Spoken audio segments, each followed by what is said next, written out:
ગુજરાતભરની અંદર ચોમાસાની શરૂઆત થઈ ગઈ છે અને ચોમાસાની શરૂઆત થતાં જ રોડ તૂટવાના પણ ઘટનાઓ સામે આવી રહી છે।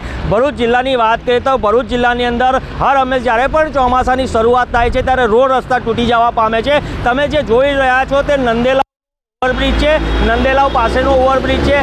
આ જે બ્રિજ છે તે દર ચોમાસાની અંદર તૂટી જાય છે।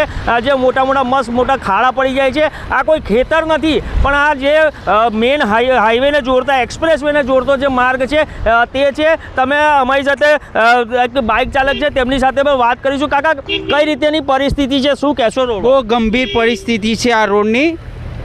અમે કાયમ અપડાઉન કરીએ છીએ, અમને ખબર પડે છે કે કેવું ચાલી રહેલું।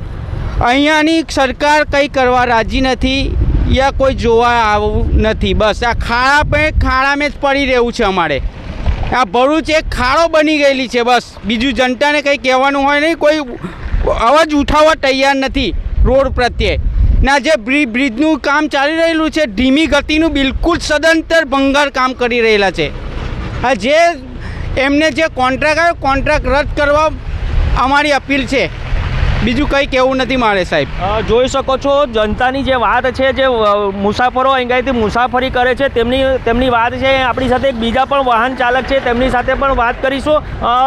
દાદા, શું પરિસ્થિતિ છે, કઈ રીતેનું નિર્માણ થયું છે આ રોડનું? સાહેબ, આ ભરૂચ શહેરમાં અતિશય મુશ્કેલીનો અમે સામનો કરી રહેલા છે આજે, ને અમારે વારંવાર આ રોડ પરથી પસાર થવું, એક વિચાર કરીને પસાર થવું પડે છે।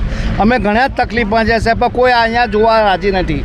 તો મારું એવું કહેવું છે કે આ સરકારને એવું કહેવા માગું છું કે તાત્કાલિક આના પગલાં લે, કારણ કે અમે ખૂબ અમારો ગાડીમાં જવા આવવાનું વારંવાર અમારે કેટલું મુશ્કેલીનો સામનો કરવો પડે છે। બીજું તો કંઈ કહેવાનું નથી મારે। તો તમે જોઈ શકો છો વાહન ચાલકોમાં રોષ છે, લોકોમાં રોષ જોવા મળી રહ્યો છે। તમે મારી પાછળ જોઈ શકો છો કે જે રીતે વાહનો જઈ રહ્યા છે તે ખાડા ટેકરામાં થઈને જઈ રહ્યા છે। જમ્પિંગ બ્રિજ કહી શકાય એ પરિસ્થિતિ જોવા મળી છે।